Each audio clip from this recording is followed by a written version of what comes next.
Je venais de découvrir qu'Œil de Faucon était mon demi-frère, William Junior Mackie. Je ne l'avais pas vu depuis plus de 10 ans. Il n'était qu'un enfant quand j'avais quitté la maison familiale. Et aujourd'hui, je l'avais envoyé négocier avec des malfrats. Un coup de feu venait de retentir dans l'entrepôt. Oh non, qu'est-ce que j'avais fait? Pourvu qu'il ne lui soit rien arrivé. J'arrivais dans l'entrepôt. Et il n'y avait personne. J'explorais rapidement les lieux, à la recherche d'Œil de Faucon. À la recherche de Junior. Let's go.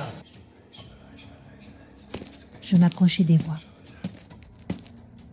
Je jetai un coup d'œil discret dans la pièce. J'entrevis la silhouette de 3 hommes. Puis, une mare de sang à côté de notre cible. Je ne sais pas comment ce jeune l'a chopé. Grad est toujours accompagné de ces 2 monstres. Ça fait 1 an qu'on essaie de l'attraper, ce salaud. On s'en fiche. On l'a, c'est le plus important. Soudainement, quelqu'un me saisit par l'épaule et plaqua sa main contre ma bouche, étouffant mon cri. Chut! C'était Junior. Je lui répétais en boucle, complètement sonné et pétrifié. Il l'a tué! Il l'a tué! Il hocha la tête et insista. Chut! On doit partir d'ici le plus vite possible. Ce sont des malades. Puis, il me montra discrètement un passage au fond du couloir. Il partit en premier et je le suivais. Ma tête bourdonnait, mes lèvres tremblaient. Je n'avais jamais vu de mort.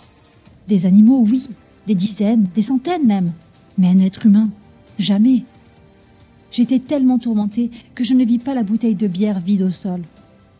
Et je la fauchai.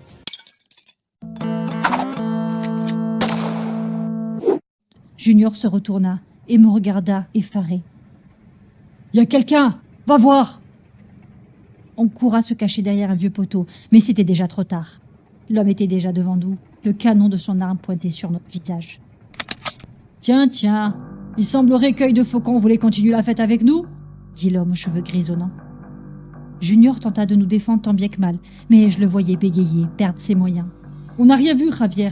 Promis, on allait partir. » Javier ne voulait rien savoir et nous ordonna de rejoindre les autres.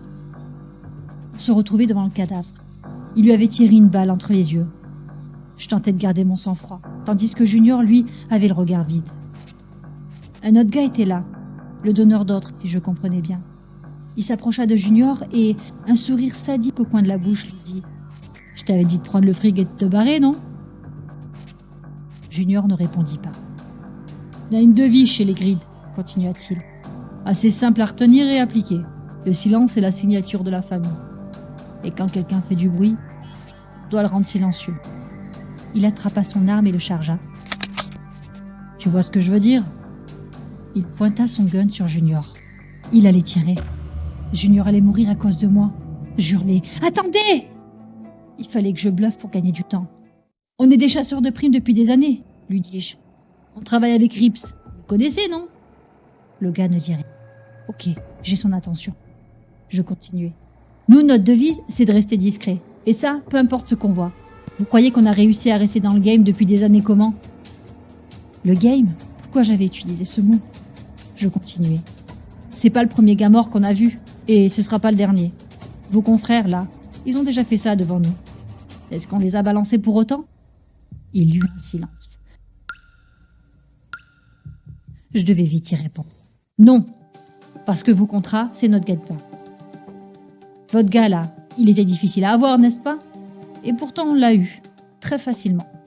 On est des pros. » Javier s'agaça. « Vas-y, bute-la !»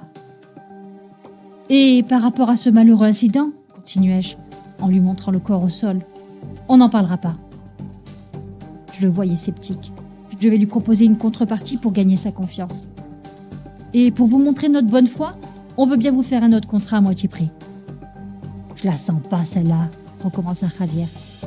Tandis que la 3e personne, restée silencieuse depuis le début, chuchota au donneur d'ordre. « Vous pourrez leur demander de prendre tu sais qui ?»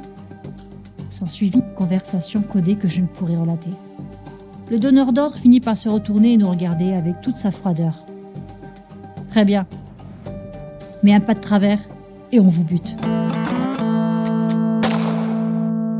On rentrait en direction du centre de Sainte-Bernardine. Junior ne dit aucun mot, tout comme moi. Je ne savais pas s'il m'en voulait ou s'il était juste choqué par la scène auquel on avait assisté. Quoi qu'il en soit, je ne préférais rien dire pour le moment. s'arrêta à Riverside et sans me regarder déverrouilla la porte. « T'es arrivé.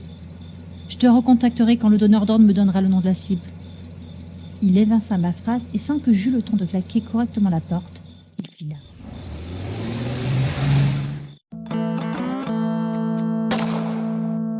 J'étais à la maison et je comptais l'argent de la prime. Junior m'avait laissé sa part. Je pouvais payer Santos. C'était un sacré soulagement. J'irai lui donner l'argent comme prévu. C'est alors que je reçus un message sur mon téléphone jetable. C'était Grid qui m'envoyait le nom d'une cible. David Rodriguez. Je composai le numéro de Junior pour le prévenir. Le numéro que vous demandez n'est pas attribué. Merci de consulter le service des renseignements. Junior s'est volatilisé.